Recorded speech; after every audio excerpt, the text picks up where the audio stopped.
Hello student, welcome to Atul education.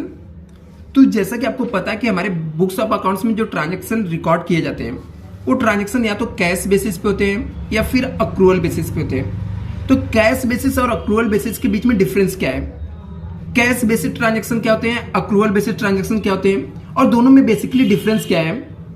तो इस video के अंदर हम लोग देखेंगे कि कैश बेसिस ट्रांजैक्शन क्या है, अक्रूवल बेसिस ट्रांजैक्शन क्या है और ये दोनों के बीच में डिफरेंस क्या है।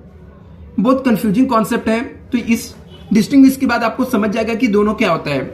अभी कैश बेसिस ट्रांजैक्शन क्या होता है, जो ट्रांजैक्शन कैश में रहता है उसको हम लोग क्या करते हैं, कैश बेसिस ट्रांजैक्शन के अंदर रिकॉर्ड करते हैं। कैश बेसिस ट्रांजैक्शन मतलब क्या, जब हम लोग को कैश एक्चुअली में रिसीव होगा या कैश हम लोग एक्चुअली पेड करते हैं तो हम लोग बुक्स ऑफ अकाउंट्स में रिकॉर्ड करते हैं। लेकिन जो अक्रूवल बेसिस होता है, यहाँ पर कैश हम लोग को वेट नहीं करते, कैश रिसीव हुआ या पेड किया, जैसे ही ट्रांजैक्शन अकर हुआ या इनकम हमने अकर किया मीन्स अर्न किया या एक्सपेंस को हमने पेड किया तो हम लोग क्या करते हैं, एक्चुअल बेसिस में रिकॉर्ड कर देते हैं। तो चलो हम लोग यहाँ पे देखते हैं फ्रेंड, कैश बेसिस ट्रांजैक्शन क्या है और अक्रूवल बेसिस क्या है और दोनों में डिफरेंस क्या है। तो जैसे यहाँ पे कैश बेसिस में हम लोग देख सकते हैं, revenue is the recorded when cash is receive. बोलता है रिवेन्यू हम लोग तब रिकॉर्ड करते हैं जब हम लोग क्या करते हैं, कैश रिसीव करते हैं। अक्रूवल बेसिस में क्या होता है, when is the recorded when it is the earn, और हम लोग अक्रूवल बेसिस में कब रिकॉर्ड करते हैं, जब हम लोग क्या करते हैं, अर्न करते हैं। Expenses are recorded when the cash is spend, और यहाँ पे एक्सपेंस हम लोग तब रिकॉर्ड करते हैं जब हम लोग कैश स्पेंड करते हैं, किसमें, कैश बेसिस में। लेकिन अक्रूवल बेसिस में क्या होता है, expenses are recorded when they are incurred, जब इंकर्ड होता है तो हम लोग इसके अंदर रिकॉर्ड करते हैं।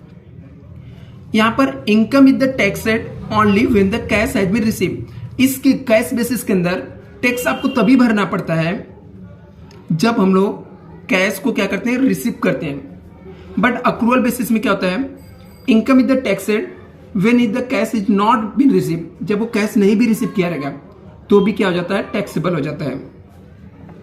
यहां पर it does not follow international accounting standard, जो हम लोग का कैश बेसिस ट्रांजैक्शन होता है ये इंटरनेशनल अकाउंटिंग स्टैंडर्ड को फॉलो नहीं करता है।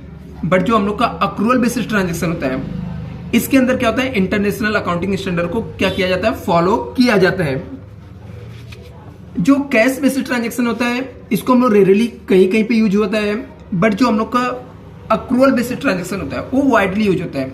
जिससे आपको पता है कि यहाँ पे कॉन्सेप्ट क्लियर होगा कि जो कैश बेसिस ट्रांजैक्शन होता है इसके अंदर कैश डायरेक्टली इन्वॉल्व होता है। जब तक हम लोग को कैश में ट्रांजैक्शन रिसीव नहीं होगा, चाहे इनकम रिसीव नहीं होगा और एक्सपेंस हम लोग पेड नहीं करेंगे, तब तक हम लोग कैश बेसिस के अंदर नहीं रिकॉर्ड करते हैं। बट अक्रूवल बेसिस में क्या होता है, कैश का इन्वॉल्वमेंट का हम लोग वेट नहीं करते, यहाँ पे कैश रिसीव हो या ना हो हम लोग क्या करते हैं, इसके अंदर रिकॉर्ड कर देते हैं। तो आई होप आपके दोनों के डिस्टिंग्विश आपको क्लियर हो गए रहेंगे। Thank you so much.